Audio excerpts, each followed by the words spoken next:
जुक्त 2 result प्रकाश को नहीं आसीगला नुआ सूचना। यही तारीख सुधा प्रकाश पाइबा जाऊँगी जुक्त 2 परीक्षा फलाफल।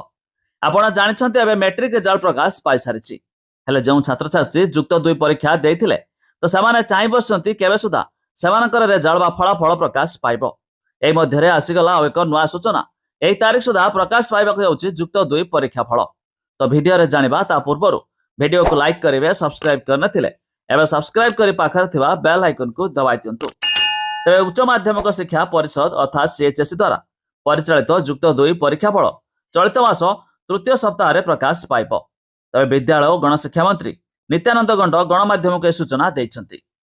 तेरे मैट्रिक सर्टिफिकेट उभय इंग्राजी और ओडिया रे रहिछि। ओडिया रे पिलामानकर नाम बनान रे जेपरि कोनोसी त्रुटि रहइबो नाही से भली भाबे उद्यम कराइछि। सूचना योग्य चलित वर्ष फेब्रुआरी 19 तारिख परीक्षा आरंभ होई मार्च 2 रे शेष होइतिला। तबे चलित वर्ष 5,61,979 जन छात्र छात्री 382 केन्द्र रे परीक्षा देइथिले। तबे परीक्षा खाता को 51 केन्द्र रे 15,000 शिक्षक मूल्यांकन करथिले। तबे बड़ सूचना मुताबक ए मे मास तृतीय सप्ताह रे परीक्षा फल प्रकाश पाइबाक जाउछि जुक्त 2 छात्र छात्रींकर। या छड़ा जदि आपण माने भाबुथबे केउ वेबसाइट जुगे सर्वप्रथमे परीक्षा फल बा रिजल्ट देखियबो तबे एथिपाई वेबसाइट रो लिंक आमे डिस्क्रिप्शन लो देजु, आपण माने जाय मध्य चेक करि पारिबे।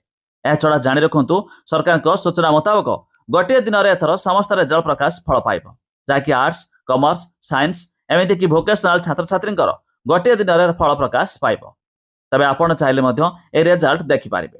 तबे लिंक अछि डिस्क्रिप्शन ले चेक करंतु।